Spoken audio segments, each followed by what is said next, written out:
하나님 말씀 보도록 하겠습니다. 마태복음 10장 40절부터 11장 1절까지의 말씀입니다. 마태복음 10장 40절부터 11장 1절까지의 말씀, 저 여러분이 한 절씩 교독하고 마지막 절은 합독하도록 하겠습니다. 교독합니다.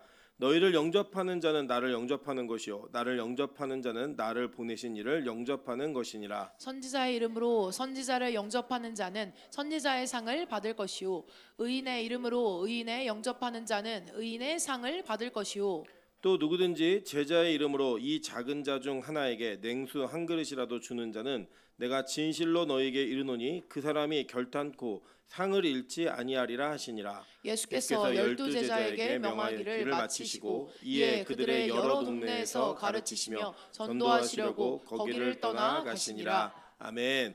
우리 주변에 있는 분들에게 이렇게 한번 인사하겠습니다. 당신의 얼굴은 오늘따라 상큼해 보입니다. 네, 주일이 반복되어지는 과정 속에서 우리가 함께 예배드리는 그 모습이 날마다 새롭기를 소망합니다. 우리 하나님께서 주시는 은혜 가운데 빛가소금교회가 예배를 할 때마다 하나님께서 주시는 새로운 은혜가 우리 서로의 눈을 바꾸고 서로의 얼굴을 바꿀 수 있는 그런 은혜가 있는 교회 되기를 주님의 이름으로 축원합니다. 네, 오늘은 마태복음 10장 40절부터 11장 1절까지의 말씀을 가지고 변신 합체라고 하는 좀 이상한 제목을 가지고 하나님 말씀 증거하도록 하겠습니다. 아마 이건 뭐 만들어낸 얘기 같아요. 군대에서 운전병이라는 보직이 있습니다. 근데 이 운전병이라는 보직은 저 면허도 뭐 있는 사람도 있고 뭐 가서 다른 사람도 있지만 트럭 같은 이렇게 많은 사람을 태우는 운전을 하는 병사도 있고, 이렇게 장군이나 좀 이렇게 특별한 사람들을 모시는 이렇게 아주 좋은 고급차들을 모는 운전병도 있습니다. 근데 뭐 이거 만들어낸 얘기 같은데, 어떤 한 병사가 장군을 모시는 차로 운전하는데 굉장히 긴장을 한 거예요. 근데 그 당시에는 이제 고급차였지만 뭐 워낙 오래된 차라서 다 이게 기아가 수동이었던 것 같습니다. 그래서 이제 딱 탔는데 너무 긴장한 나머지 이렇게 변속할 때마다 1단 변속하겠습니다, 2단 변속하겠습니다 이렇게 안내를 해야 되는데 이 말이 단어가 생각이 안 나갖고 1단 변신하겠습니다, 2단 변신하겠습니다, 3단 변신하겠습니다 계속 얘기한 겁니다. 뭐 보좌관은 옆에다 막 땀을 뻘뻘 흘리고 장군이 아무 말도 하지 않고 눈을 감고 있다가 내릴 때 딱 그러더래요. 자네 합체는 언제 할 건가? 계속 변신만 하고 온 거예요. 그러니까 보통 변신하면 이렇게 합체하잖아요. 그런 내용의 유머를 따서 오늘 본문 말씀에 나타난 제자들에게 하나님께서, 예수님께서 가르치시고 말씀하신 그 내용과 그 말씀하신 끝에 그 모든 것들이 종합되어져서 어떤 일이 진짜 일어나야지만 그가 제자가 될 수 있는지 성경은 오늘 우리에게 명쾌하게 가르치고 있다고 하는 것입니다. 오늘 11장 1절 한번 보시면 이렇게 얘기합니다. 예수께서 12제자에게 명하기를 마치시고 이에 그들의 여러 동네에서 가르치시며 전도하시려고 거기를 떠나가시니라 라고 얘기하면서 제자들을 가르치는 게 끝났다라고 얘기하고 있죠. 그죠? 그러니까 그 단락에서, 물론 예수님은 공생의 내내 제자들을 가르치셨지만 공식적으로 너희들 내 제자가 되었을 때 어떤 뭐라 그럴까요? 오리엔테이션? 이런 걸 하는 그런 과정 속에서의 가르침이 끝났다라고 성경이 기술하고 있다라고 하는 것입니다. 그러면 이게 언제 시작이냐면, 잘 보세요.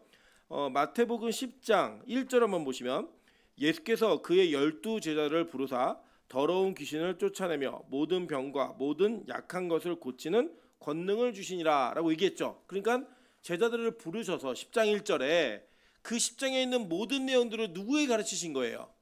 제자들에게 가르치시고 11장 1절에서는 이 제자들에게 가르치는 것을 마치셨다라고 얘기합니다. 그러니까 여러분, 우리가 읽은, 여러분이 이게 보신 말씀들이 굉장히 부담스러운 말씀이에요, 사실은. 근데 이게 제자 입문서입니다. 그러니까 우리가 보통 학원을 가면 기초반이 있고 중급반이 있고 고급반이 있잖아요. 그러니까 그 고급반까지 갈 때까지 예수님은 제자들을 계속 가르치셨어요. 그리고 진짜 그들이 복음을 온전히 깨닫게 된 것은 오순절 성령의 강림이 나타나야 그들이 복음을 온전히 깨닫게 됩니다. 그러니까 그건 고급반이에요, 고급반. 이게 무슨 반이냐면 입문이에요, 입문, 초급반. 그러니까 이 초급반에 대한 이야기가 뭐냐면, 제가 다시 한번 상기해드리면, 예수님께서 12를 부르셨고요, 그 12를 부르신 자들에게 복음을 전할 대상이 누구인지를 먼저 알리셨습니다. 그리고 여러분, 그 구원의 점진성을 얘기하면서 처음에는 예수님께서 누구에게 가서 복음 전하라고 그랬어요? 예? 이스라엘 백성들에게만, 유대인들에게 먼저 복음을 전하라고 분명히 말씀하셨어요. 그런데 그 전할 때 뭘 하지 말라 그랬냐면, 자 보시면 너희 전대에 금이나 은이나 동을 가지지 말고 이렇게 얘기했어요. 어떤 모습으로 하는 거예요? 모든 걸 다 준비해서 가지 말고 너희가 복음이라는 사명을 가장 앞세운 이후에 하나님께서 너희를 어떻게 인도하시는지를 경험하는 그 인생을 살아라라고 얘기하신 거예요. 그래서 뭐까지 말씀하셨냐? 여행을 위하여 배낭이나 두버릇이나 신이나 지팡이를 가지지 말라 이렇게 얘기했습니다. 굉장히 예수님이 우리에게 전도할 때 모든 걸 다 풍성하게 해주신 것이 아니라 하나님의 공급을 경험하라는 거예요. 그러면서 그 뒤에는 무슨 얘기했죠? 너희가 성에 다닐 때마다 합당한 자를 찾아서 그 합당한 집에 머물라는 거예요. 그리고 거기서 복을 빌어주라고 얘기했습니다. 여러분, 그러니까 이 전도를 하고 있는 제자들, 그 전도를 하게 될 제자들에게 예수님은 전도자의 표본이 뭔지를 보여줬는데 이거 어렵다 싶다. 너무 어려운 이야기인 거예요. 그러면서 그 뒤에는 무슨 얘기가 있냐면 16절부터 23절을 보시면 그렇게 복음 전하면 막 돈도 생기고 막 좋은 자리도 올라가고 사람들이 막 인기가 많아지고 이런 게 아니라죠. 어떻게 된다는 거예요? 박해를 받는다는 거예요. 박해를. 이게 여러분 제자 입문서라고. 입문서. 옆 사람에게 인사하겠습니다. 예수 믿은 게 조금 후회됩니다. 이게 예수 믿었다라고 얘기하는 그 믿음이 제자로서의 삶을 살아가는 출발이라고요. 내가 예수를 믿는구나 라고 얘기할 때 그 믿음의 고백이 이루어질 때 그 믿음의 고백과 함께 동시에 우리에게 주어지는 사명이 제자로서의 삶을 살게 이끌어 가신다는 건데 그 이끌어 가시는 삶이 바로 이 내용이라는 겁니다. 그러면서 그 제자들이 다 미움받을 거라고 얘기하면서 무슨 얘기를 하셨냐면 여러분 그 제자들을 보냈는데 니들 양이고 거기에 너희들의 대적인 이리가 있다라고 얘기했죠. 근데 이 이리가 마태복음에서는 뭐로 표현됐어요? 늑대죠, 늑대. 근데 누구를 늑대라고 얘기했어요? 거짓 선지자들을 늑대라고 얘기했다는 거예요. 그러니까 우리가 복음을 전하면 우리가 순수한 복음을 그대로 전하잖아요. 그러면 거짓 선지자들과의 충돌이 반드시 생깁니다. 근데 이 충돌 속에서 양하고 이리의 관계는 어떤 관계냐면 천적 관계예요. 그냥 무조건 잡혀 먹히는 관계입니다. 그러니까 누가 이긴다는 거예요? 거짓 선지자가 이긴다라는 거예요. 여러분 성경을 보시면요, 진짜 하나님의 말씀을 전하던 선지자들은 거짓 선지자들에게 농락당했습니다. 예를 들면 여러분 예레미야가 너희들 70년 동안 포로로 끌려갈 거니까 성의 문을 열고 항복해라고 하나님의 말씀을 그대로 전하죠. 근데 시드기야라고 하는 거짓 선지자가 어떻게 했어요? 뺨을 때리면서 무슨 소리냐? 2년이면 풀려나 이렇게 얘기했다고요. 그러니까 사람들이 누구의 말을 더 청종해서 들었습니까? 2년이라고 얘기하는 사람의 이야기를 더 청종해서 듣더라는 거예요. 왜 그렇습니까? 우리 인간은 하나님께서 우리에게 어떤 것을 허락하시는가를 그것을 중요하게 여기는 것이 아니라 내가 어떤 것을 원하는가를 중요히 여기는 존재예요. 우리 죄인들은 죄인이 원하는 요소들이 하나님을 통해서 얻어지기를 소망합니다. 그래야지만 우리 안에 뭐가 있냐면 양심의 가책으로부터 벗어날 수 있는 힘이 생기는 거예요. 예를 들자면 여러분 진짜 돈 자체가 너무 좋은 거예요. 돈이 너무 좋으니까 기도를 어떻게 하냐면 하나님 나를 돈 벌게 해주시면 내가 하나님을 위해 선교하는 삶을 살겠습니다 라고 얘기를 해야 돈이 생기고 돈이 모을 때 여러분에게 뭐가 생기냐면 양심의 가책이 덜어지는 거예요.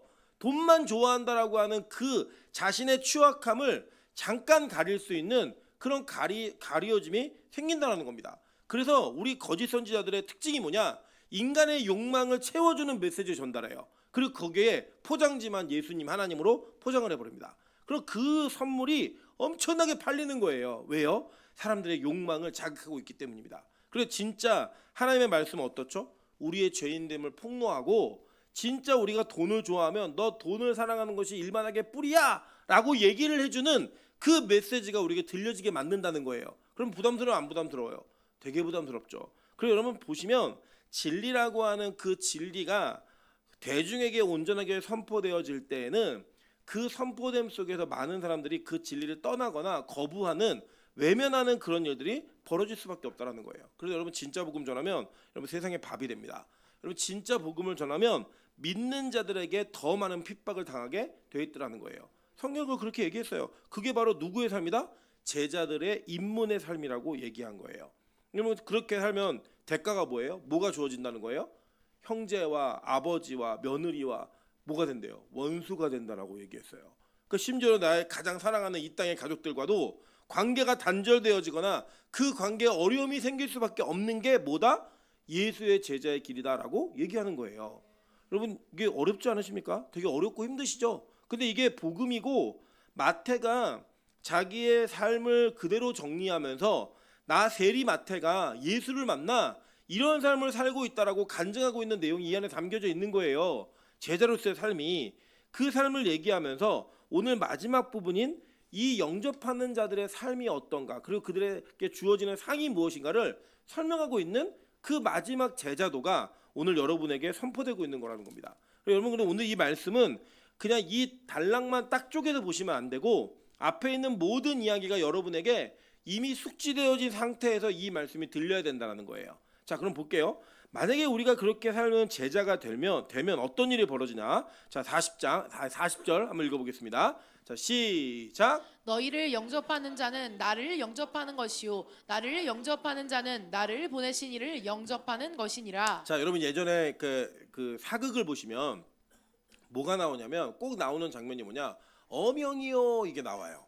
이게 어명이요라고 얘기하는 그것을 신하, 그러니까 이게 보통 누가 들고 오냐면 왕의 신하들이나 이렇게 모자를 쓰거나 이렇게 깃털이 달려 있는 그 옷을 입은 군사가 그걸 전하죠. 어명이요, 이렇게 전해요.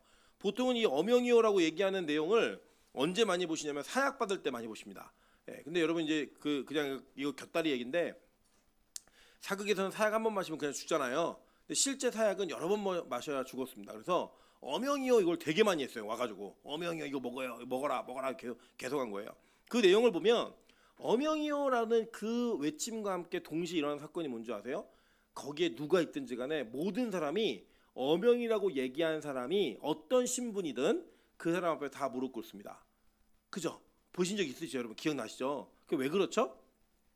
어명, 그러니까 왕의 명령을 듣는 사람, 대신 온 그 사신에게 모두가 다 왕을 대하듯이 대하는 거예요. 왜냐하면 그가 그 말을 전할 때에는 그의 직분이 뭐와 같다는 거예요? 왕과 같다라는 거예요.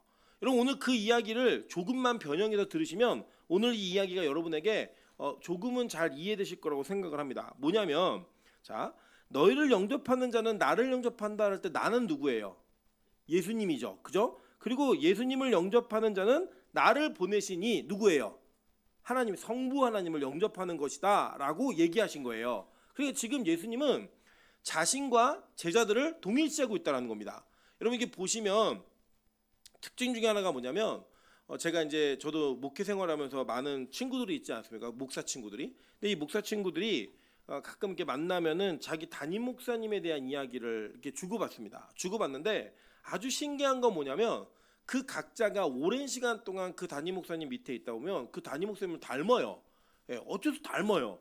왜 그러냐면 말하는 거나 그 생각이나 사상 이런 것들이 대부분은 다 물들어가더라는 겁니다. 뭐 그게 좋다 나쁘다 여러 가지 차원에서 얘기할 수 있지만 제가 오늘 말씀드리고 싶은 건 그게 좋다 나쁘다를 떠나서 누군가의 제자로서 오랜 시간을 보내게 되면 그 사람과 비슷하게 말하고 비슷하게 생각하는 일들이 벌어진다는 거예요. 그러니까 이 제자들이 이런 삶을 살게 되면 그 사는 삶 속에서 그들이 누구를 닮아가게 된다는 거예요? 예수를 닮아가게 되는 삶을 살 수 있게 된다는 겁니다.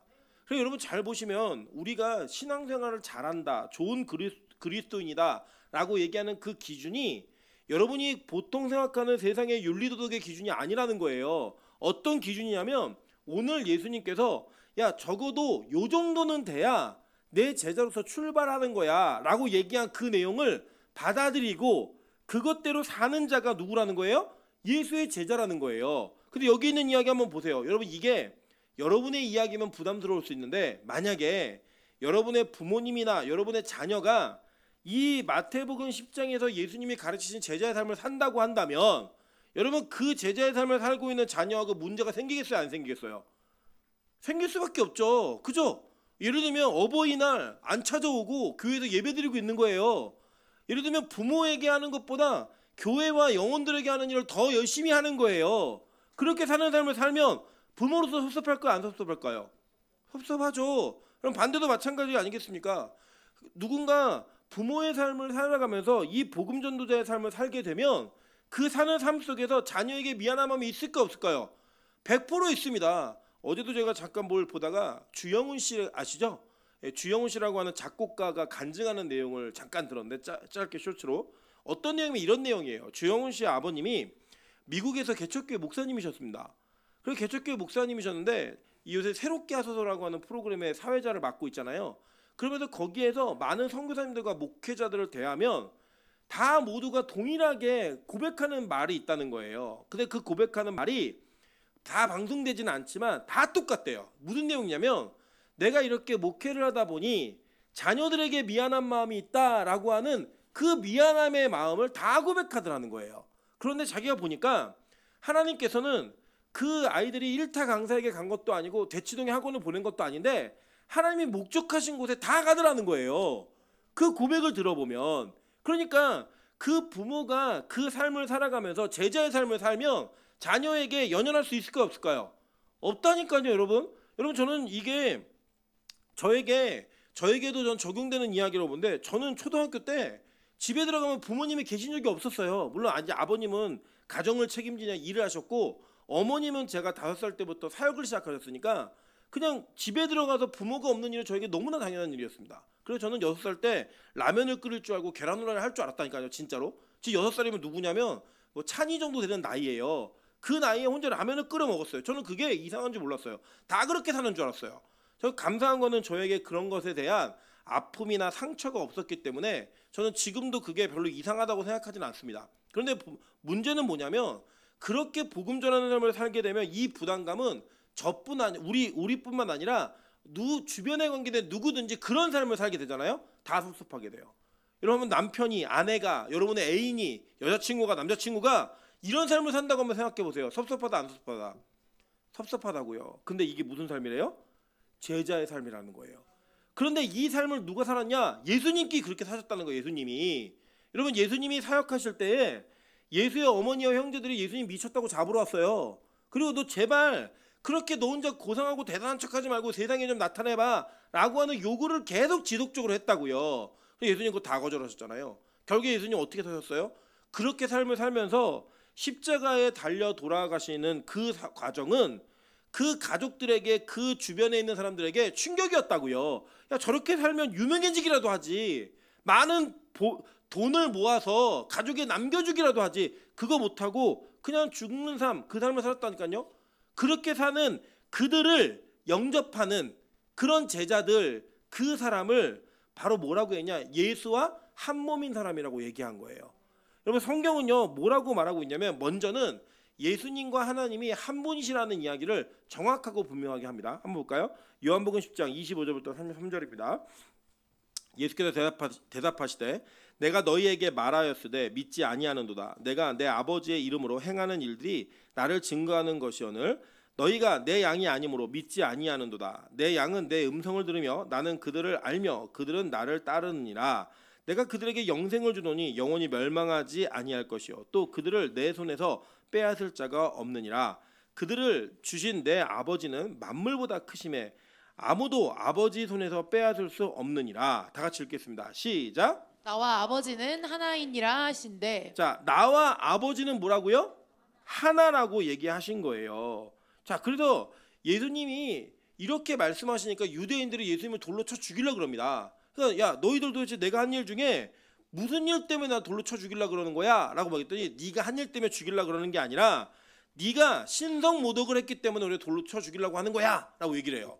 뭐가 신성모독이냐면 하나님과 자신이 하나라고 얘기한 게 신성모독이라는 거예요. 여러분, 그것이 왜 신성모독이 됐냐면 이 땅의 어느 누구도 하나님과 자신을 동일시할 수 없다라고 유대인들은 생각했어요. 하나님은 너무나 거룩한 분이었기 때문에 사실 여러분 그 여호와라고 하는 그 단어 아도나이를 어떻게 읽는다라고 하는 걸요 몰라요. 사실은 진짜 음가가 뭔지 모릅니다. 그래서 그 하나님을 거룩하신 분을 차마 이름을 직접 부를 수가 없어서 아도나이라고 부른 거예요. 그리고 여러분, 그 아도나이라는 단어조차도 어떻게 썼냐면 단어 하나 쓰면 그 쓴 펜을 꺾고요 목욕제기를 했어요. 그래서 여호와께서 이런 단어가 계속 나오는 성경은요 한 번 쓰고 옷 꺾고 목욕하고 이래야 필사를 할 수 있었다니까요.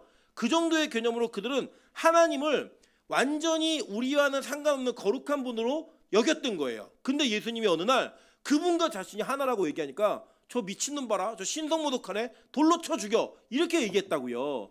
여러분, 그 정도의 개념의 충격적인 선언을 예수님이 하신 거예요. 왜요? 진짜니까. 이건 진짜기 때문에 그렇게 하신 겁니다. 그런데 보세요. 예수님이 그렇게 말씀하신 이후에 자기 자신과 하나님을 동일시하고 그 이후에 더 충격적인 동일시를 합니다. 그게 뭐냐면 바로 예수님과 우리를 동일시했다는 거예요. 그 우리라는 건 제자들을 얘기하는 거예요. 한번 볼게요. 우리 요한복음 17장 8절부터 11절, 21절과 23절 보겠습니다. 앞에는 안 볼게요. 자, 8절부터 11절입니다. 나는 아버지께서 내게 주신 말씀들을 그들에게 주었사오며 그들은 이것을 받고 내가 아버지께로부터 나온 줄을 참으로 아우며 아버지께서 나를 보내신 줄도 믿었사옵나이다. 내가 그들을 위하여 비옵나니 내가 비옵는 것은 세상을 위함이 아니요 내게 주신 자들을 위함이니이다. 그들은 아버지의 것이로소이다. 내 것은 다 아버지의 것이요 아버지의 것은 내 것이온데 내가 그들로 말미암아 영광을 받았나이다. 나는 세상에 더 있지 아니하오나 그들은 세상에 있사옵고 나는 아버지께로 가옵나니 거룩하신 아버지여 내게 주신 아버지의 이름으로 그들을 보존하사 우리와 같이 그들도 뭐가 되게 해달라는 거예요? 하나가 되게 하옵소서. 여러분 이게 뭐냐면 자 이게 예수님이 나는 승천에서 올라갑니다. 이제 그러니까 저들도 하나가 되게 해주세요. 두 가지 이중적 의미가 있는 거예요. 하나는 뭐냐면 그 남아있는 자들이 하나가 되어서 이 공동체 지켜달라는 이야기도 있지만 거기에는 그 삼위일체의 그 하나님의 관계성 속에 누가 들어가는 거예요? 저와 여러분이 들어가서 그 하나의 개념을 이룬다라고 하는 그 선언이 있는 거예요. 자 보세요. 그래서 21절부터 23절입니다. 아버지여 아버지께서 내 안에 내가 아버지 안에 있는 것 같이 그들도 다 하나가 되어 우리 안에 있게 하사 세상으로 아버지께서 나를 보내신 것을 믿게 하옵소서. 그 진짜 믿음이 있는 제자들은 누구의 관계성 속으로 들어간다는 거예요? 하나님과 예수 그리스도의 하나됨의 관계성 속으로 누가 들어가는 거예요? 우리가 들어간다는 거예요. 여러분 이게 얼마나 영광스러운 일입니까? 피조물이 창조주의 관계성 안으로 들어가는 그 은혜가 뭐래요? 구원이라고 얘기하는 거고 그게 영생이라고 말하는 거예요. 여러분 영원한 생명을 죽지 않고 이 땅에서 부귀영화를 누리는 삶으로 이해하시면 안 됩니다. 영원한 생명이 우리에게 주어지면 그 주어진 생명 속에서 우리는 누구의 관계성 속으로 들어가느냐? 하나님과 예수 그리스도가 한 몸이시잖아요. 한 분이시잖아요. 그 관계성 안으로 들어가는 거예요. 물론 나중에 이제 더 우리가 발전시키면 성령에 의해서 들어가니까 우리가 이 모든 것이 삼위일체 안에 우리가 그 관계성 속에 들어가면서 하나님은 그 관계를 완성하시는 것, 이거를 구원과 천국으로 얘기하는 겁니다. 여러분 그러니까 우리의 구원은 단지 이 땅의 부귀영화를 누리며 내가 지금 누리고 있는 삶을 영원히 후회 없이 누린다 이런 삶으로 이해하시면 안 돼요. 그래서 이 삶은 여러분 무엇을 상상하셔도 그 이상입니다. 왜냐하면 이 땅에 어느 누구도 경험해 본 적이 없어요. 여러분 그래서 이것은 너무나 중요한 겁니다. 여러분 잘 보시면 이게 교회 안에서 이루어지는 거예요.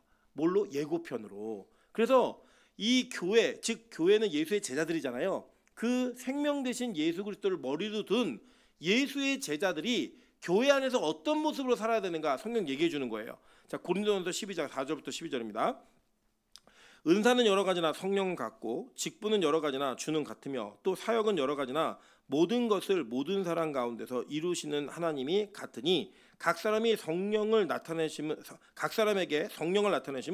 유익하게 하려 하심이라. 어떤 사람에게는 성령으로 말미암아 지혜의 말씀을, 어떤 사람에게는 같은 성령을 따라 지식의 말씀을, 다른 사람에게는 같은 성령으로 믿음을, 어떤 사람에게는 한 성령으로 병 고치는 은사를, 어떤 사람에게는 능력 행함을, 어떤 사람에게는 예언함을, 어떤 사람에게는 영들 분별함을, 다른 사람에게는 각종 방언 말함을, 어떤 사람에게는 방언들 통역함을 주시나니 이 모든 일은 같은 한 성령이 행하사 그의 뜻대로 각 사람에게 나누어 주시는 것이니라. 몸은 하나인데 많은 지체가 있고 몸의 지체가 많으나 한 몸인과 같이 그리스도도 그러하니라 라고 얘기했습니다. 자, 그러니까 여러분 예수의 제자가 된다라는 건 자기의 특성을 잃어버린 게 아니에요. 여러분 이제 여기 남자분들은 좀 기억하실 거예요. 우리 어르신들은 모를 수 있지만 제가 중고등학교 때 아주 유행했던 만화가 드래곤볼이라는 만화가 있습니다. 거기 보면 이제 나메크 성에 피콜로라고 하는 그 외계인이 하나 나오는데 이 피콜로는 자기네 같은 종족끼리 전투 타입이면 연합이 될 수가 있었어요. 네. 합쳐져요. 그냥 그 합쳐짐의 하나가 되면 인격은 그 안에 둘이 있는데 그 자신의 인격을 잃어버리지 않는 뭐 이상한 존재가 돼버려요. 근데 하나님과 우리가 하나가 된다는 건 그렇게 하나가 되는 게 아닙니다. 여러분 잘 보시면 하나님은요, 우리 각 사람을 우리가 살아가는 인생에 맞게 다 각자 은사와 인생을 다르게 주셨어요. 여러분 생긴 것도 다르고 성격도 다르고 그렇게 다를 수가 없어요. 근데 그 다름이 예수라고 하는 그 하나님에게 속한 존재가 되어서 연합을 이루어가는 그 하나됨이 일어난다는 거예요. 여러분 이게 얼마나 멋있는 일이라면 각자 자기가 가지고 있는 어떤 성질이나 자기가 가지고 있는 캐릭터를 잃는 게 아니에요. 잃어버리는 게 아니라 그게 그대로 존재되어지고 심지어는 기능적인 부분들까지도 다양해요. 근데 그 다양함이 같은 목적을 향해 간다라는 거예요. 그 목적이 누구다? 예수 그리스도. 그 목적을 향해 함께 갈 때에 그게 뭐가 되느냐? 바로 주 안에서 하나됨을 이루게 만든다는 겁니다. 우리 12제자들을 한 주씩 한 주씩 살펴봤잖아요. 근데 12제자들을 보니까 얘네들이 다 똑같아요? 달라요? 엄청 달랐잖아요. 근데 그들의 목적이 다 뭐였냐면 예수로 말미암는 하나됨이었어요. 그래서 그들이 각자 자기가 가지고 있는 경험과 자기의 생각과 자기가 사용받는 대로 성경을 써내려갔는데 이게 충돌해요? 충돌하지 않아요? 충돌하지 않고 조화를 이루더라는 거예요. 왜요? 예수라고 하는 복음이라고 하는 한 가지 목표를 향해 달려가니까. 교회는 그런 곳입니다.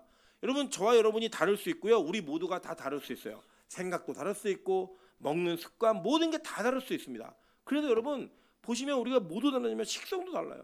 어떤 분들은 야채 김밥만 시켜라 얘기하는 분도 계시고 어떤 분들은 참치가 꼭 있어야 된다 하시는 분도 계세요. 참치 안 먹는 사람도 있는데 좋아하는 사람도 있다니까요.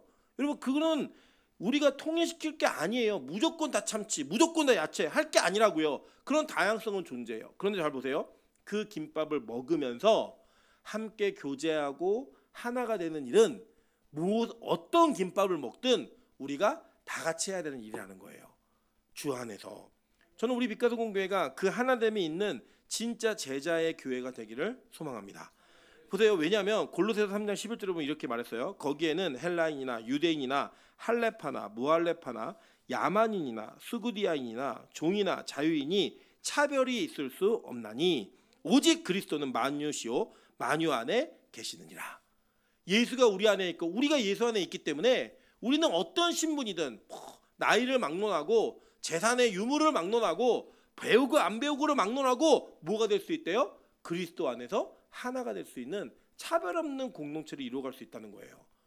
저는 교회만큼 다양한 공동체는 여지껏 한 번도 경험한 적도 없고 본 적도 없어요. 물론 조금 비슷하다라고 하면 군대 같아요. 군대. 근데 군대는 누가 없냐? 여자가 없어요. 요새는 뭐 여군도 많이 있지만 사병으로서는 여자가 없잖아요. 근데 교회는요 다 있어요. 할머니, 할아버지, 아기부터 다 있습니다. 여러분 그렇게 우리가 이 모든 차별과 서로가 가지고 있는 구별됨을 하나됨으로 만들 수 없다면 교회는 깨지는 게 맞아요. 합당하다고요. 근데 왜 안 깨질 수 있느냐? 바로 예수 때문에 안 깨질 수 있다는 거예요. 그리고 여러분 예수의 제자가 되면 예수와 한 몸이 되는 것이고 그 한 몸이 되면 그들을 받아들이고 영접하는 것은 곧 누굴 받아들이는 거예요? 예수를 받아들이는 거라고 지금 오늘 가르치고 있는 거예요. 자 그러면 잘 보세요. 예수님이 이렇게 말씀하시면서 영접하는 자에 대한 이야기를 하셨고 자 41절에 보시면 선지자 이름으로 선지자를 영접하는 자는 선지자의 상을 받을 것이요 의인의 이름으로 의인을 영접하는 자는 의인의 상을 받을 것이요 라고 얘기했습니다. 자 여러분 상을 받으면 영광이에요 아니에요? 네? 영광이죠. 여러분 예를 들어서 여러분이 아무리 어떤 정권이 좋고 싫고를 떠나서 대통령상을 받았다라고 얘기하면 여러분이 지지하지 않는다고 그 상 안 받으실 거예요?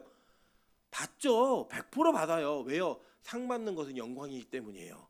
여러분 이게 뭐냐면 지금 너희를 영접하는 사람은 나를 영접하는 거고 나를 영접하는 사람은 내 아버지를 영접하는 거야 라고 얘기하면서 이런 제자의 삶을 사는 사람들이 예수와 동일시가 되고 그 동일시된 존재는 그 하나님을 영접하는 그런 내용으로 우리가 하나가 된다고 얘기했잖아요. 그 얘기한 이후에 상에 대한 이야기를 하고 있어요. 그러면 이 상을 받는 건 영광이에요. 그럼 도대체 이 상의 본질적인 이 땅에 나타나는 현상이 무엇이었냐?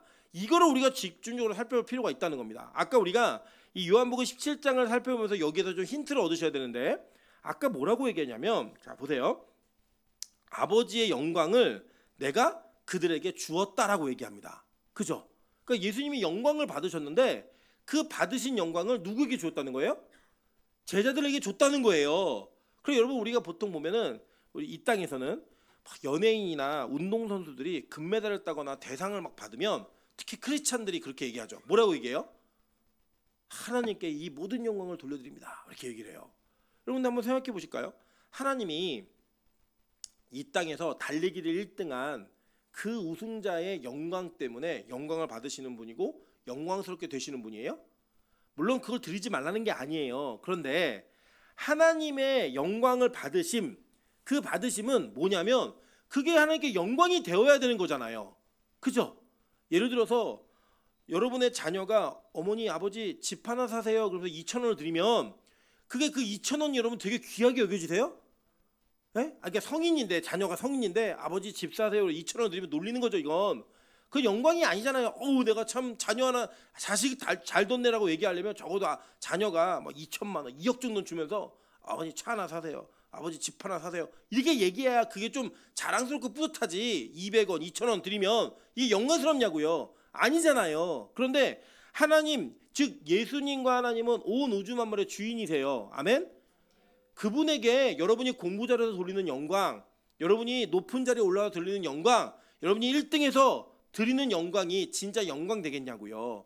그 영광은 진짜 그런 영광이 아니라는 겁니다. 그럼 도대체 예수님께서 받으신 영광은 무엇인가? 이걸 살펴볼 필요가 있겠죠. 한번 보겠습니다. 자, 요한복음 17장 22절에 뭐라고 얘기하냐면 내게 주신 영광을 내가 그들에게도 주었사오니 이는 우리가 하나 된 것 같이 그들도 하나가 되게 하려 함이니라. 그러니까 예수님과 하나가 되려면 이 영광을 반드시 받아야 된다는 거예요. 그 영광이 도대체 뭐냐? 자 볼게요.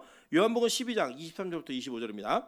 예수께서 대답하여 이르시되 인자가 영광을 얻을 때가 왔도다. 내가 진실로 진실로 너희에게 이르노니 한 알의 밀이 땅에 떨어져 죽지 아니하면 한 알이 그대로 있고 죽으면 많은 열매를 맺느니라. 자기 생명을 사랑하는 자는 잃어버릴 것이요 이 세상에서 자기의 생명을 미워하는 자는 영생하도록 보존하리라 라고 얘기했어요. 자, 예수님이 내가 영광을 받을 때가 왔다 라고 얘기하셨는데 그러면서 얘기한 게 뭐냐면 한 알의 밀이 땅에 떨어져 죽어야 많은 열매를 맺느니라. 이게 무슨 사건이에요? 십자가의 사건이죠. 그 십자가의 사건을 예수님은 뭐라고 얘기하셨어요? 영광이라고 얘기하셨어요. 더 제가 정확하게 말씀드릴게요. 이거 정말 많은데 제가 간추려 온 거예요. 요한복음 13장 30절부터 32절 다 같이 한번 읽어보겠습니다. 시작. 유다가 그 조각을 받고 곧 나가니 밤이러라. 그가 나간 후에 예수께서 이르시되 지금 인자가 영광을 받았고 하나님도 인자로 말미암아 영광을 받으셨도다. 하나님이 그로 말미암아 영광을 받으셨으면 하나님도 자기로 말미암아 그에게 영광을 주시리니 곧 주시리라. 자, 그러니까 지금 이 장면은 가룟 유다가 떡 조각을 받아서 예수 팔러 가는 장면이에요. 그런데 그 나가자마자 이제는 이제 예수님 체포되고 잡히는 장면 바로 직전이라고요. 나가자마자 예수님 뭐라고 얘기하셨어요? 지금 인자가 뭘 받았대요? 영광을 받았고, 그죠? 예수의 영광은 뭐였어요? 십자가가 예수의 영광이었다고요. 그래서 그 영광을 누구에게 준다는 거예요? 네? 네, 우리에게 주고 그걸 받아야 예수와 하나가 된다는 거예요. 여러분 제자도는 너무나 명쾌한 거예요. 이 갑자기 초급반에서 고급반으로 넘어오는데 제자들 몰랐어요. 처음에 예수님 따라 나설 때 내가 십자가를 지고 죽겠네? 몰랐다고요.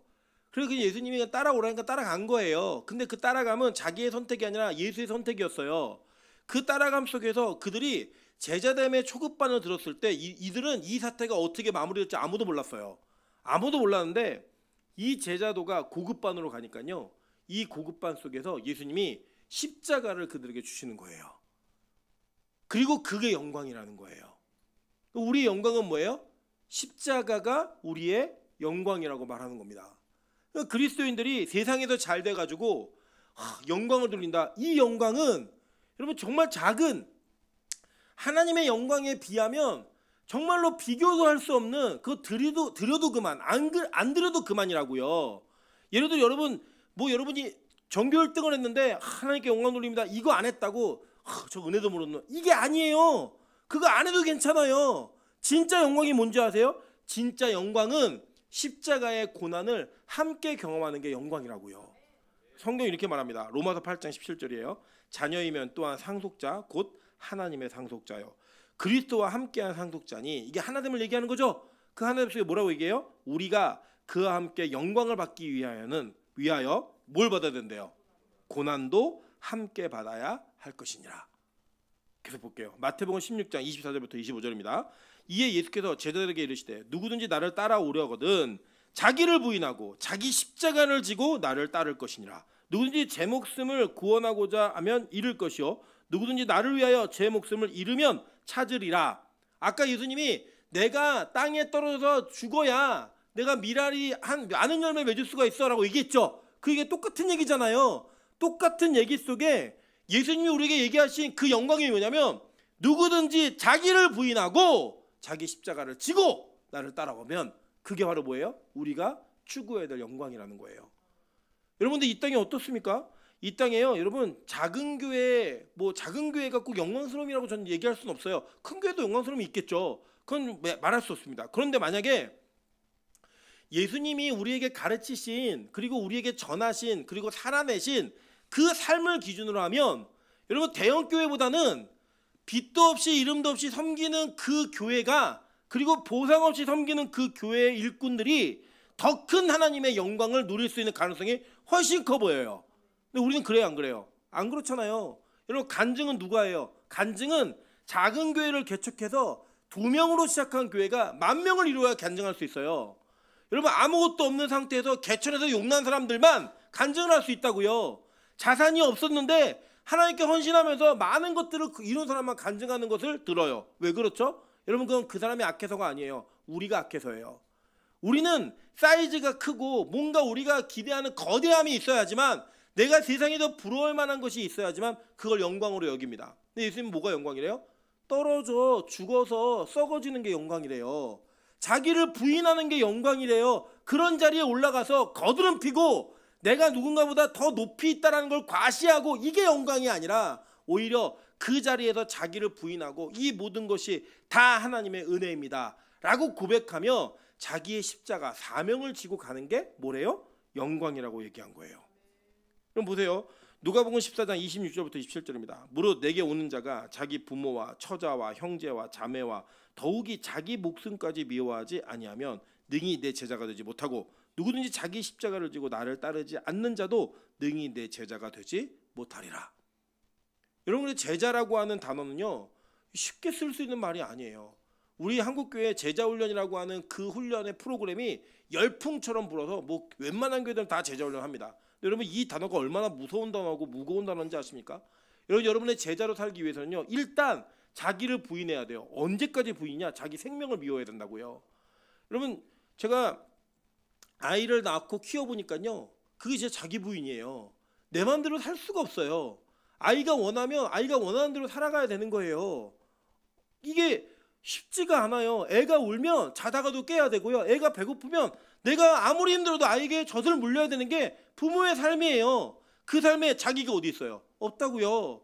여러분, 이번에도 그 드라마에 폭삭 속았수다 이거 보셨잖아요. 거기 관식이라고 하는 한 인물이 나와요. 그 드라마는요, 제가 봤는데 이 드라마는 아이유 드라마가 아니에요. 그거는 이 땅에 가정을 위해 자신을 희생한 아버지들에게 바치는 드라마예요. 그 드라마의 내용을 보면요, 아버지가 자기의 인생 전체를 다 누구를 위해 던져요? 아내와 자녀를 위해 던져요. 그리고 그들이 원하는 걸 이루어주기 위해 자기 몸이 상하는 줄도 모르고 열심히 일을 하다가 나중에는 그 효도조차 제대로 받지 못하고 죽어요, 병으로. 그 죽는 내용이 나오는데 그게 바로 이 땅의 아버지들의 삶이라는 얘기를 하는 거예요. 여러분, 그게 뭔지 아세요? 그 아버지는 온전한 자기 부인을 한 거예요.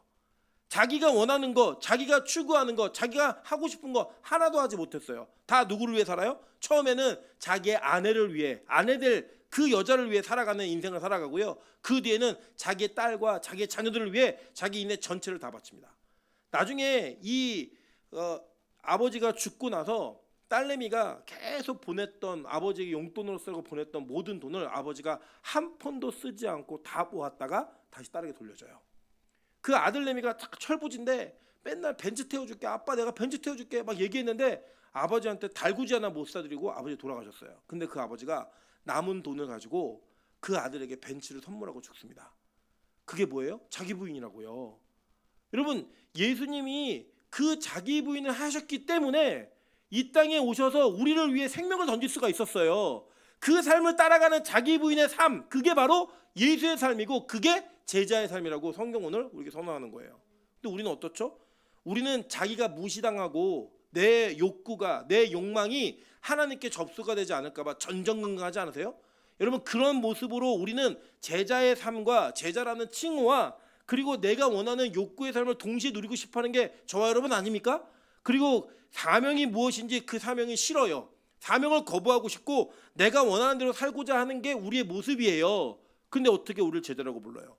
그렇게 사는 사람들을 어떻게 그리스도인이라고 부르냐고요. 여러분, 성경이 그렇게 부르지 않았는데. 여러분, 예수의 제자가 될 수 없다라고 얘기한 전제 조건이 뭐예요? 너 십자가 안 지면, 너 자기 부인하지 않으면 너 내 제자가 될 수 없어. 나보다 부모로도 사랑하고 처자, 형제, 자매를 나보다도 사랑해? 너 내 제자 아니야. 누가 얘기하신 거냐면 예수님이 얘기하신 거예요. 그럼 이 기준을 적용하면요, 저를 포함한 우리 모두는 제자라는 단어에 지읒자도 쓰기 힘든 거예요. 여러분, 그게 우리의 실체라고요. 실체. 그래서요, 여러분, 절대로 이 땅에서 여러분의 삶이 변하지 않으면 여러분 절대 우리 제자라고 말할 수 없습니다. 여러분, 우리가 죄를 용서받는 그 용서는 여러분의 변함과 상관없이 하나님이 용서하시는 거예요. 그런데 그 용서가 거기에서 머무르면 그거는 절대로 천국과 연결되는 용서가 아니에요. 원래 죄를 지면 그 자리에 죽어야 된다고요. 근데 그거를 유보시켜 주는 거예요. 유보. 여러분, 아합도 용서받았어요. 아합도. 니누에도 용서받았고요. 근데 그들이 구원받았어요? 아니잖아요. 그런 식의 용서는 여러분 누구나 다 이룰 수 있습니다. 근데 진짜 구원, 영생은 뭔지 아세요? 그 제자가 되어서 예수와 한 몸이 되어야 그 영생이라고요. 그러니까 지금 우리의 삶은 영생과 어느 정도 거리가 다 있는 거예요. 저도 마찬가지고 우리 모두가 다. 그래서 우리는 오늘 이 말씀 속에 또 한 번 자기 자신을 부인하는 삶을 고백하고 그 삶에 대한 결단을 해야 되는 겁니다. 그러면서 계속 볼게요. 로마서 8장 18절이요. 생각하건대 현재의 고난은 장차 우리에게 나타날 영광과 비교할 수 없도다. 저는 이게 우리에게 또 위로가 된다고 생각해요. 그러면 예수 믿는 건 세상에서 고난당하고 힘든 삶만 사는 건가? 아니라고 얘기하는 거잖아요. 뭐라고 얘기해요? 현재의 고난은 장차 우리에게 나타날 영광과 비교할 수 없다. 옛날 성경에 좋게 비교할 수 없다라고 하는 이 그 강조의 부사가 붙어 있어요. 저는 너무 좋은 것 같아요. 옛날이 더 좋은 것 같아요. 지금 이 고난은 나중에 그 영광과 비교할 수 없다는 거예요. 여러분, 제가 항상 말씀드리잖아요. 여러분, 천국은 아무도 가보지 못했어요. 그 땅은 아무도 몰라요. 근데 그 땅은 여러분이 뭘 상상하시는 그 이상이에요. 이 땅에 어떤 어려움과 고통과 고난이 있어서도요, 그거 다 지워지는 거예요. 제가 요새 그 초등학생들이 학교에서 뭘 하냐면 자기가 잘하는 걸 막 발표를 한대요. 근데 저희 아들 반에 어떤 여자아이가 자기가 잘하는 거를 노래라 그러면서 황가람의 반딧불 그걸 노래를 했어요. 네. 근데 그 노래하는 가수가 어떤 사람이냐면 이 어렸을 적에 자기 노래하겠다 일념을 가지고 서울에 올라온 거예요. 200만 원 모아가지고. 그래갖고 그걸 다 탕진하고 5개월 동안 거지로 살았어요. 네. 홍대 공원에서 맨날 자고 놀이터에서 자면서 그렇게 살았어요. 창고 하나 얻어가지고 그 창고를 얻어갖고 그 피노키오라는 거 아시죠? 사랑보다 먼 우정보다는 가까운 이 노래했던 그 그룹의 보컬이 되었는데 코로나 터지고 무명으로 계속 지냈어요.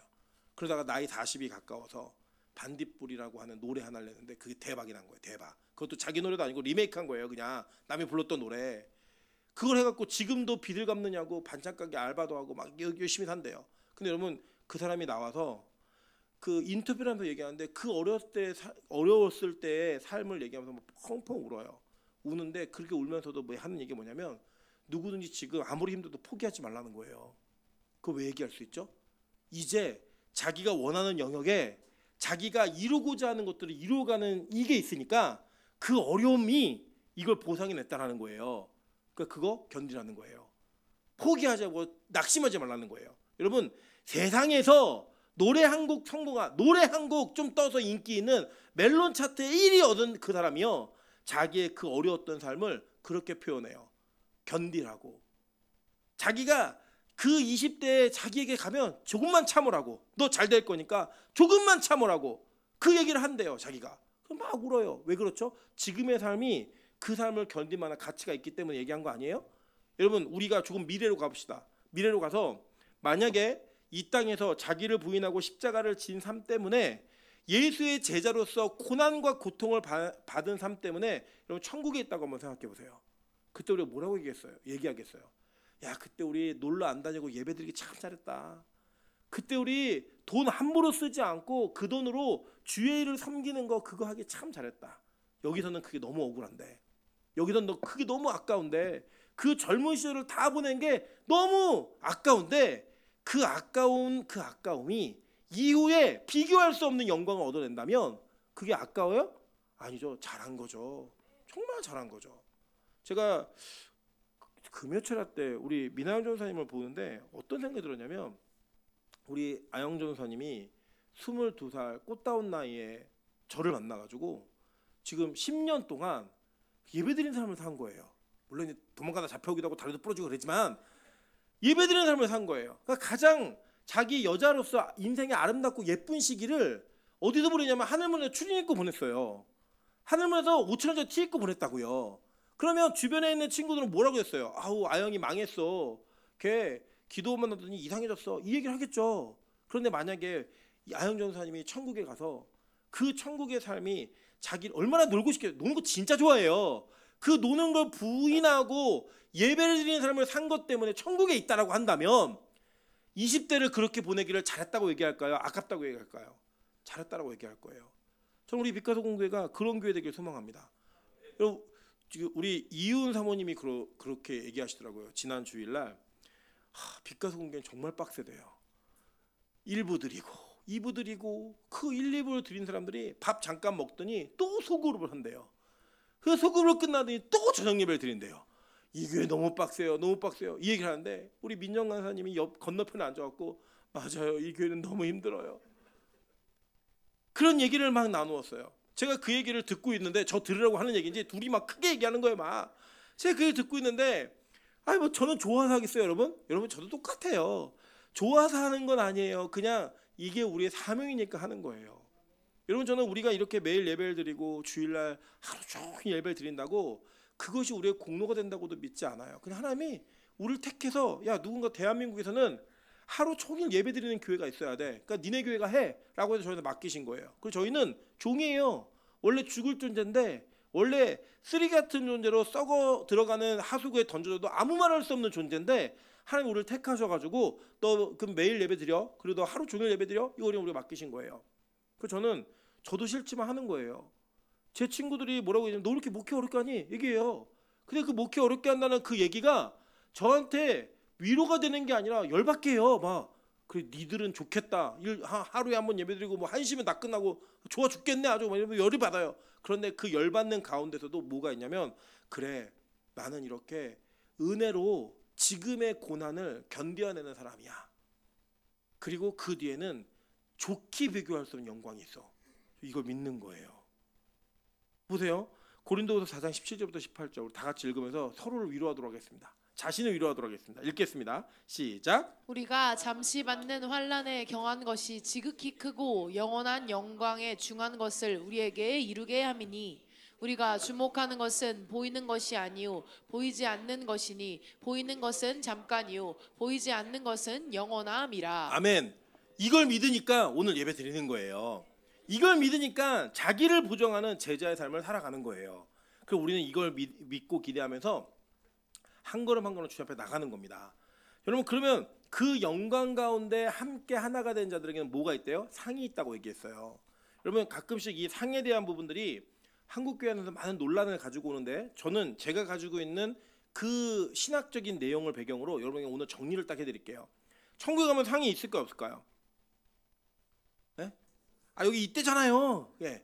이 상이라고 하는 헬라가 미스토스라는 단어인데, 이게 무슨 뜻이냐면 임금, 그러니까 우리 그 일하고 나면 얻는 돈 있잖아요. 품삯, 보수, 보상이라는 의미가 있어요.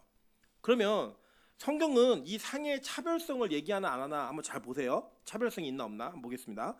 마태복음 5장 12절. 기뻐하고 즐거워하라. 하늘에서 너희의 상이 큼이라.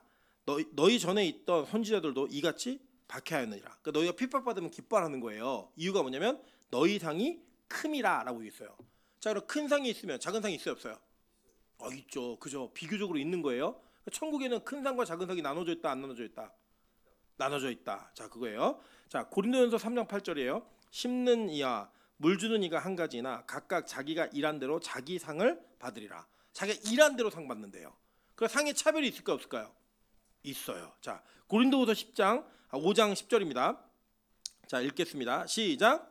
이는 우리가 다 반드시 그리스도의 심판대 앞에 나타나게 되어 각각 선악간에 그 몸으로 행한 것을 따라 받으려 함이라. 하나님의 심판이 있으면 그 심판은 각각 선악간에 판별이 된다는 거예요. 그죠? 성경 분명히 이렇게 차별성을 얘기했어요. 자, 계시록 22장 11절부터 12절 보겠습니다. 시작. 불의를 행하는 자는 그대로 불의를 행하고 더러운 자는 그대로 더럽고 의로운 자는 그대로 의를 행하고 거룩한 자는 그대로 거룩하게 하라. 보라, 내가 속히 오리니 내가 줄 상이 내게 있어 각 사람에게 갚아주리라. 행한 대로 갚아주는 상이 있죠. 네, 분명히 있어요. 천국은 상이 있고 큰 상과 작은 상이 있으며 차별이 있는 상이 있는 곳이에요. 그죠? 자, 한번 볼게요. 그럼 만약에 여러분이 지금 이 땅에서 생각하는 큰 상과 작은 상 그리고 차별성이 있는 상 이 개념으로 끝나면 거기 천국이 아니에요. 여러분 우리 저 어렸을 때 배운 건데 천국 가면 금 면류관 쓴 사람이 있대요. 은 면류관 쓴 사람이 있대요. 그리고 동 면류관 쓴 사람이 있대요. 그리고 저는 그 뒤가 충격이었어요. 그 뒤에 개털 모자 쓴 사람이 있대요. 저 그게 되게 충격이었어요. 아니 천국에 갔는데 어떤 사람은 금 면류관을 쓰고 있는데 내 머리에는 개털 모자가 쓰여 있는 거예요. 그리고 이게 얼마나 창피해요. 얼마나 이게 속상해요. 안 속상하세요, 여러분? 어떤 어머니가 인터넷 커뮤니티에 올린 그런 거 되게 재밌더라고요. 애들이 이제 명절을 맞아서 어린이집에 애들을 보내는데 어머니가 이제 유머 감각이 있는 분이어서 그러는지 어머니가 이 아이에게 향단이 옷을 입혀서 간 거예요. 그러니까 이제 향단이 옷을 입혔는데 주변에 아이들은 다 예쁜 막 옷을 입었는데 얘만 향단이 옷을 입고 있으니까 사진을 여러 찍었는데 얘만 그 공동체에 약간 종 같은 느낌이 들더래요. 엄마가 열받아서 그 다음 명절에 어떻게 보냈냐? 중전마마 옷을 입혀갖고 보냈어요. 여러분 보시면 차별이 있다고요. 분명히 내가 어떤 옷을 입었나, 어떤 면류관을 썼나. 그런데 만약에 천국에 그 차별 때문에 여러분이 천국에서 누군가와 비교하면서 열등감을 느낀다. 그 천국이겠냐고요. 여러분 이 땅에서도 어느 아파트를 사는지 어느 차를 타고 다니는지 이것 때문에 동창회 가서도 여러분 속상하신 거 아니에요? 여러분 갔는데 막 친구들이 벤츠 타고 오는데 자기는 마티즈 끌고 가야 되고 막 친구들은 민크코트 입고 오는데 응? 나는 빛과 소금 티 입고 가야 되고 막 이러면 여러분 속상하지 않으세요? 내가 이걸 왜 입고 다니지? 나는 결국 이걸 가지고 가야 되나? 나는 이 정도밖에 안 되는 삶인가? 이게 있잖아요. 천국이 그렇다면 그게 천국이겠냐고요. 어떤 목사님이 설교하신 거 들어봤더니 천국에도 노숙자가 있대요. 꽃밭에서 산대요. 천국에 집이 있는데 막 잘 지은 집들은 거기 다 들어가 살고 그게 천국이겠는가? 여기서도 비교당한 게 그렇게 힘들었는데 여러분 여기서도 예쁜 여자 못생긴 여자 있잖아요. 잘생긴 남자 못생긴 남자 있잖아요. 그죠? 잘생긴 애가 말 걸면 헌팅이고 못생긴 애가 말 걸면 스토킹이고 막 이런 일들이 벌어지는 이 차별성이 있는 사회가 천국에도 그대로 있다면 그게 천국이겠냐고요. 아니에요. 저는 그렇게 믿지 않아요. 분명히 천국에는 차별이 있고 크고 다름이 있는 상이 있어요. 그런데요. 요한계시록에 이 모든 문제를 해결할 수 있는 단서가 있어요. 자, 그걸 보도록 할게요. 계시록 4장 10절부터 11절입니다. 24장로들이 보좌에 앉으신 이 앞에 엎드려 세세토록 살아계시는 이에게 경배하고 자기의 관을 보좌 앞에 드리며 이게 면류관이에요. 관이 단어가 이르되 우리 주 하나님이여 영광과 존귀와 권능을 받으시는 것이 합당하오니 주께서 만물을 지으신지라 만물이 주의 뜻대로 있었고 또 지으심을 받았나이다 하더라. 자, 24장로가 뭘 대표하는 거냐면 여러분 기억나시죠? 12지파 구약에 구원받은 성도들 그죠? 그 대표들이었어요. 12사도 이게 신약에 구원받은 백성들의 대표였죠. 그 24장로가 지금 보좌에 앉으신 이 앞에 엎드려서 뭘 내려놓는 거예요? 자기의 면류관을 다 내려놓는 거예요. 왜요? 우리가 보통 그러죠. 이 영광을 코치님께 돌려드립니다. 얘기할 때 뭐예요? 자기가 받은 영광은 내가 받을 게 아니라 누가 받아야 된다는 거예요? 코치가 받아야 된다는 거예요. 내 영광은 소속사 사장님이 받아야 된다는 거예요. 왜요? 그분이 나에게 키워줘가지고 내가 이렇게 됐어요. 이 얘기하는 거 아니에요. 결국 그 장면이 오늘 여기 나오는 거예요. 내가 이 땅에서 죽도록 고생해가지고 주님을 위해 충성하고 봉사해서 살았더니 천국 갔더니 나에게 금멸관이 씌워진 거예요. 그런데 천국 가서 보니까 그게 내가 한 게 아니라 누가 하신 일이에요? 하나님이 하신 일인 거예요. 그래서 그 하나님이 하신 일을 100% 인정하게 되니까 자기의 면류관을 벗어서 그 발 앞에 두는 거예요. 그러니까 금면류관, 은면류관 있어도 누구 부러워할 게 아니에요. 그것 때문에 속상할 게 아니라고요. 왜요? 누가 하신 거니까? 하나님이 하신 일이에요. 그 사람이 자랑할 수 없어요. 야, 내가 이 땅에서 열심히 살았더니 나는 금이야, 넌 은이니? 얘기할 수 없다고요. 그 은인 사람이 이렇게 얘기할 수 있는 거예요. 네가 한 거 아니잖아. 그거 네가 한 거 아니잖아. 하나님이 하신 거잖아. 이렇게 얘기할 수 있는 곳이라는 거예요. 근데 천국은 그걸 따지는 사람은 들어가지도 못해요. 그걸 자랑하는 사람은 들어가지도 못해요. 거기에는 무슨 면류관을 쓰고 있든 상관없어요. 다 영광스러움 안에 있는 거예요. 다 은혜로 들어온 자들이에요. 다 자격이 없는데 하나님의 선택으로 말미암아 그 은혜 가운데 그곳에 입성한 자들이 예수를 모태신앙으로 믿었건 예수를 죽기 직전에 믿었건 아무 상관없이, 제가 지난주 설교 때 말씀드렸잖아요. 무속인, 평생을 무속인으로 살다가 죽기 직전에 예수님 믿고 영접한 그분이나 평생을 모태신앙의 목사의 집안에 태어나서 목회를 하다가 죽은 저나 똑같은 천국에 동일하게 들어간다니까요. 여러분, 그게 바로 천국이에요. 그래서 여러분, 이 땅에 차별이 있어요, 분명히. 그리고 천국에도 상의 크고 작음이 있어요. 그러나 그것은 자랑하거나 열등감을 느끼는 상이 아니에요. 그거는 우리 모두가 하나님이 우리를 통해 어떻게 일하셨는가를 확인하는 상인 거예요. 그래서 여러분, 제자들은 다 상 받아요. 제자의 삶을 살면 분명히 상을 받게 돼 있어요. 근데 그 상은 자랑할 수 없어요. 왜요? 다 하나님이 하신 거니까. 그래서 우리는 내가 뭐 목사로 어떤 인생을 살았다, 장로 권사로 무슨 인생을 살았다, 내가 얼마나 충성봉사하며 살았다, 이것도 자랑할 수 없어요. 그것도 누가 하신 거다? 하나님이 하신 거라고 얘기하는 거예요. 그 고백이 이루어질 때 그게 진짜 복음이라고 성경은 말하는 겁니다. 자, 마지막으로 한 가지만 하고 마칠게요. 자, 누구든지 제자 이름으로 이 작은 자 중에 하나에게 냉수 한 그릇을 주는 자는 내가 진실로 너에게 이르노니 그 사람이 결단코 상을 잃지 아니하리라 하시니라. 이 작은 자가 누구냐? 이 병행 구절 보시면 정확합니다. 마가복음 9장 41절이에요. 누구든지 너희가 그리스도에게 속한 자라 하여 물 한 그릇이라도 주면 내가 진실로 너에게 이르노니 그가 결코 상을 잃지 아니하리라. 이게 병행 구절이거든요. 똑같은. 그게 뭐예요? 여기서 작은 자는 누굴 얘기하는 거예요? 그리스도에게 속한 자. 그러니까 그리스도에게 속한 자, 이 땅에서 어떻게 보인다는 거예요? 작은 자로 보이는 거예요. 고난받고 어려운 길을 가고 십자가로 자기를 부인하며 가니까 그 자에게 뭐 하는 거예요? 그 사람에게 냉수 한 그릇이라도 베풀라는 거예요. 서로 도우라는 거예요. 갈라디아서 6장 10절에 우리의 재정과 수고와 봉사가 어떻게 쓰여져야 되는지를 정확히 말합니다. 그러면 우리는 기회 있는 대로 모든 이에게 착한 일을 하되 더욱 어디에다 먼저 하래요? 믿음의 가정들에게 할지니라. 여러분, 저는 우리 교회 사역자들을 굶기면서 외부에 있는 분들을 도울 마음 없습니다. 우리 교회 성도들이 어려움이 있는데 그 어려움을 외면한 채 밖으로 재정을 내보낼 마음도 없습니다. 먼저 우선순위는 우리 교회에서 헌신하고 봉사하고 있는 믿음의 가정들과 믿음의 사람들을 먼저 챙길 거예요. 그게 성경 원리가 맞아요. 우리 교회가 좀 풍성해지고 뭔가 재정이 좀 생기면 저는 가장 먼저 우리 교회 교육자들과 어려운 분들을 돕는 일을 제일 먼저 할 거예요. 그거 갖고 여러분 비난하지 마세요. 성경 원리가 그래요. 원리가. 그거 먼저 하라 했어요. 그거 먼저. 저는 그런 은혜가 우리 교회에 나타나기 원하고 여러분의 재정과 물질이 그렇게 쓰여지기를 소망합니다. 여러분, 그러면 이게 뭐냐? 오늘 제목 다시 한번, 제목이 뭐예요? 변신합체. 여러분, 지금의 모습으로 우리 제자 될 수 없어요. 그래서 우리 뭐 해야 돼요? 변신해야 돼요. 그 변신을 누구랑 합체해야 돼요? 예수와 합체돼서 그 한 몸이 되었을 때 우리가 정말로 제자가 되고 구원받는 백성이 된다는 것을 믿으며 나아가는 저 여러분 되시기를 주님의 이름으로 축원합니다. 우리 찬양으로 기도하며 나아가도록 하겠습니다.